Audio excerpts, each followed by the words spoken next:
When you hear the phrase research-based, do you have an immediate sense of trust? If you're like most people, then you probably do, because research seems to be the gold standard for proving something.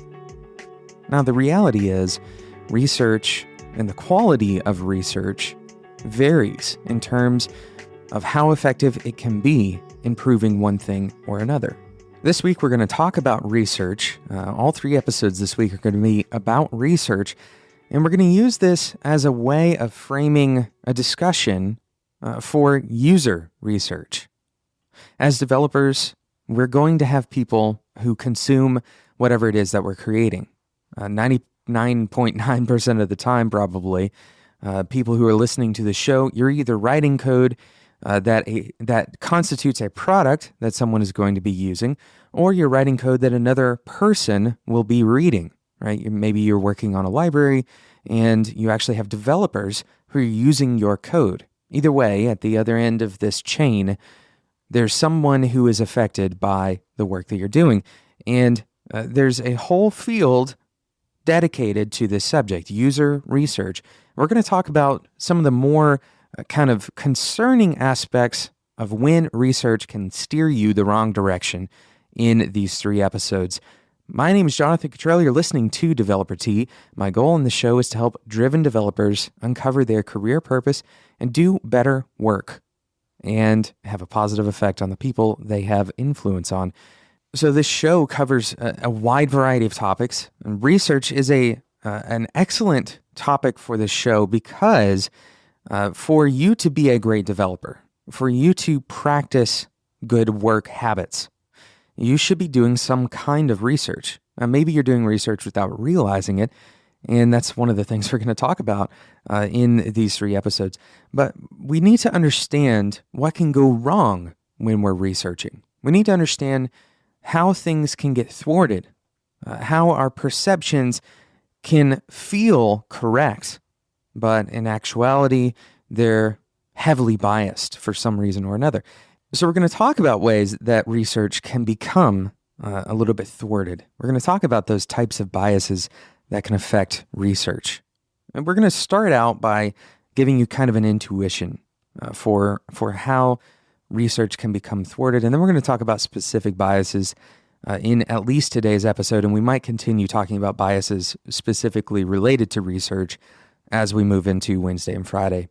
So how can research go wrong? Well, let's think about this for a second. Imagine that you are conducting an interview. An interview is a kind of research. You're researching the person that is going to end up in this job. And if you start the interview out, let's say with a question that is extremely difficult to answer. Let's say you are in charge of ordering the questions and you start with an intentionally difficult question to answer. And the person who responds fails miserably at answering, right? The candidate for this particular job, they fail miserably at answering. And then subsequently, they ace the rest of the questions. We would like to believe that this kind of thing is easily evaluated, that we can evaluate all questions equally. But this isn't true. And the ordering of questions, for example, is incredibly important. For example, if a person fails miserably on the first question, they're much more likely to be distracted throughout the remainder of that interview. Furthermore, first impressions make a huge impact on the way that we perceive other people. And even when we intentionally try to roll back this perception that we've gained as a result of first impressions, we still can't escape that kind of lower level brain perception that the first impression actually is stronger than subsequent impressions. So how do you answer this? Where should you put this question? You may think you should put it at the very end, but unfortunately, the things that happen at the end of something are easier to remember. They leave a lasting impression.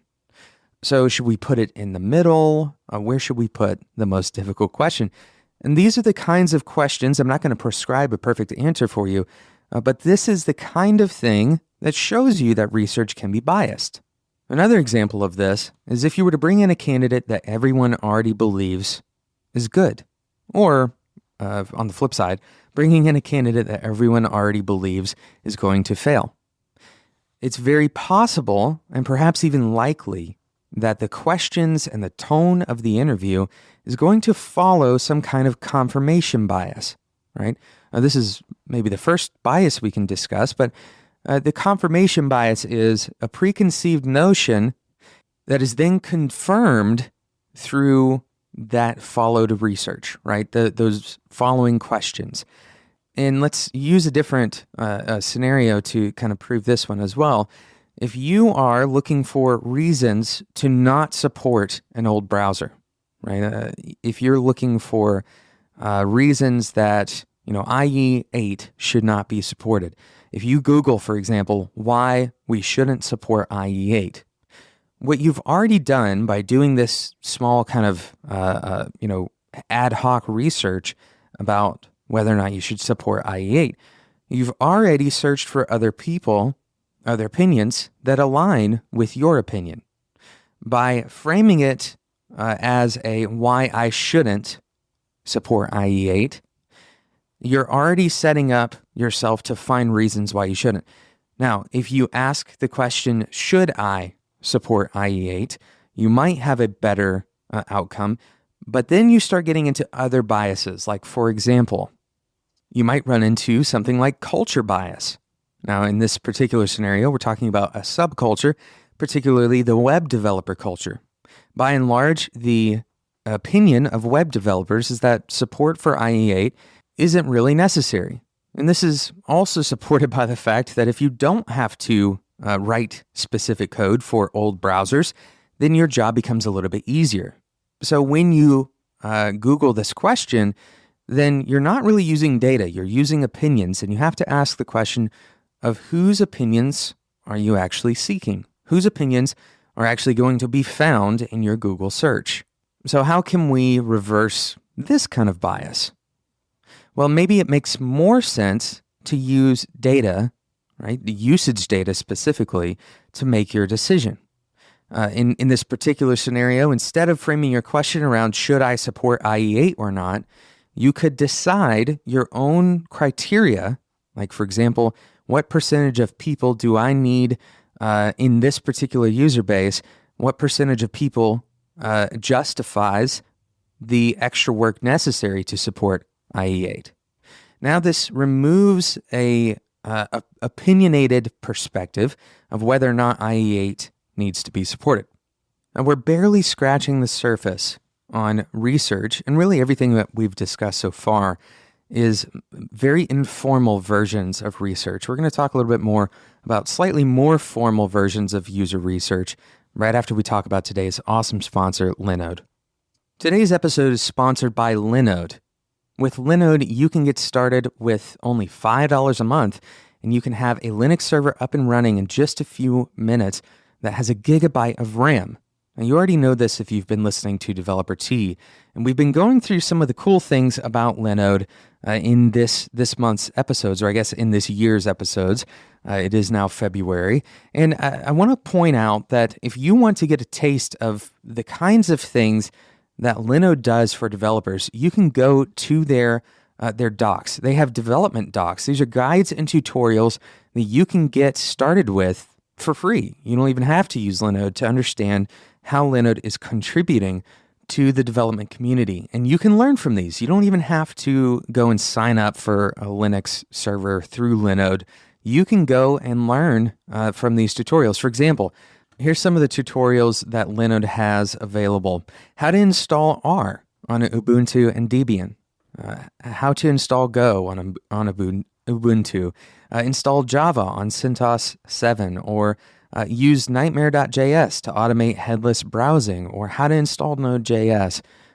Use Scrappy to extract data from HTML tags. This is a Python thing. How to set up a task queue with Celery and RabbitMQ. They have Ruby on Rails tutorials. They have Perl and Node.js, Java, and continuous integration tutorials. And this doc base is actually continuing to grow. And this is just one of the many ways that Linode is supporting you as a developer. It's not just, it's not just getting a server up and running and then leaving you on your own. They have 24/7 support available. And these guides and tutorials are not limited to just development. They have tutorials that are specific to, for example, security, upgrades, and backups. They have tutorials that are specific to game servers. They have tutorials that are specific to the Linode platform itself. So I encourage you to go and check out Linode because not just because they have excellent pricing on their servers. $5 a month is, one of the best investments you can make into your career. But beyond that, they have excellent support for developers, and you can get started today and get $20 worth of credit just for being a Developer T listener. Head over to spec.fm/Linode and use the code DeveloperT2018 for $20 worth of credit at checkout. Thank you again to Linode for sponsoring today's episode of Developer T. So we're talking about various types of biases that affect research. And again, we have this compression thing that happens in our brain where when we hear the word research, a lot of us translate that to proof. We translate it to this has been proven. It's not just someone's opinion. It's actually been tested. There's some evidence to show that this is the case. And the unfortunate reality, as we've already mentioned, is that a lot of research falls prey to bias. Bias is very difficult to identify, and it's very difficult to avoid altogether. But being aware of biases and also being aware of ways to avoid these biases can help you perform better research. So we can learn about this through the lens of user research. One of the things that happens all the time, and this particular bias is so prevalent for web developers, is so prevalent for people who want to write an app. They have an idea, right? You've probably had an idea as a developer and you want to start creating an app around this idea. And so you go and you talk to your friends or you talk to your family or even to your coworkers and you tell them about your idea. And you pitch it in maybe an elevator pitch style. And then once you've told them about your idea, you ask, what do you think? This is a trap. This is a huge trap that many people, unfortunately, they fall prey to. Because the truth is, in almost every case, when you take the time to present an idea to another person, unless the idea is wildly terrible, which most of us don't have wildly terrible ideas, most of the time the other person is going to agree with you. They're going to encourage you. They're going to be positive about the thing that you've just presented them with. Now, why is this? Well, this is called the acquiescence bias, and it happens all the time. And part of the reason for this is, once again, kind of fundamentally baked into our survival. Our ability to cohabitate with other people, our ability to get along with other people is fundamental to our ability to survive. We have to be able to be friendly with one another. We have to be able to live in harmony with other people. And so we have this built-in bias to not create conflict when it's not necessary. Now, conflict is obviously something that happens, but usually when someone presents to you an idea that you have very little buy-in, you have very little effect in your life, if they choose to move forward with that idea, you don't really have any consequence of them failing, right? They're just presenting to you an idea, then you're very likely to agree with them. You're very likely to encourage them.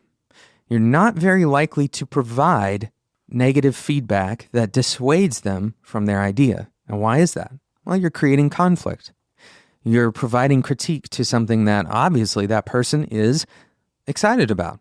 So we have to be aware of the acquiescence bias because this can create problems in our business. We could go down a road thinking, well, 5 people or 10 people or 100 people that I talked to said that this was a good idea, and so therefore I'm going to move forward with this idea.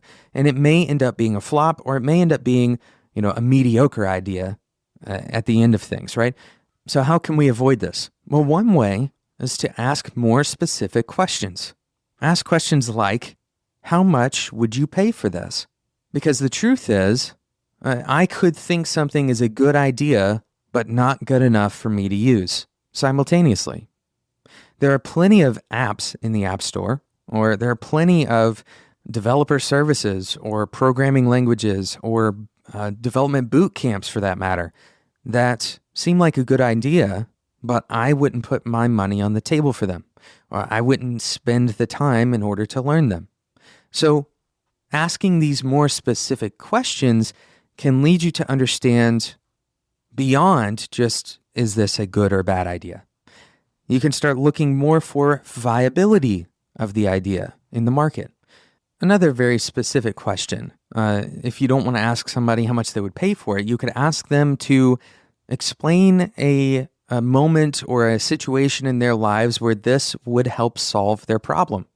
If you're doing user research, for example, and you ask a user directly, do you think that this is a good feature? And they say yes.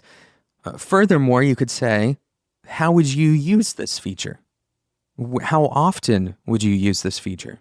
Have you run into scenarios using this app or using this product where you needed something like this? Crafting your interview questions or crafting your research questions so that you can avoid simple answers and instead incite and elicit more complicated, more thoughtful answers, this is going to result in a much higher quality of response. And more importantly, it's going to help eliminate some of the acquiescence bias, because what you're doing is you're getting past the agreement phase, right? You're getting past the agreement phase and you're moving into a more analytical phase. This is not a relational answer. This is a thoughtful use case answer that you're looking for. This is one of many different things that could happen over the course of user research. And we're going to explore some more of these during this week. And of course, we continue exploring bias on this show all the time. We talk about neuroscience, we talk about psychology, we talk about behavioral economics and the choices that people make. And we're going to continue talking about all of these things on this show because I truly believe that as you continue in your career as a developer, that these are the subjects that help you move from being a coder to a truly great developer. Your skills then expand from software design to truly solving problems with other people, being able to collaborate better with other people, being able to vet your ideas, right? These are the ways that you move up in your career. These are the ways that you level up. These are the ways that you connect with that career purpose and ultimately have a greater impact. Thank you so much for listening to today's episode. I hope you're enjoying this discussion on bias and on research. I'm grateful for the people who have subscribed to this show. In fact, I took a look at the analytics, and we actually have someone in every state in the United States that has listened to this show, and we've had people in every inhabited continent on the planet listen to this show. That's really exciting. So I encourage those of you who are willing to be challenged on a regular basis. We have 3 episodes a week. I encourage you to subscribe so you don't miss out on future episodes just like this one. Thank you so much for listening to today's episode, and until next time, enjoy your tea.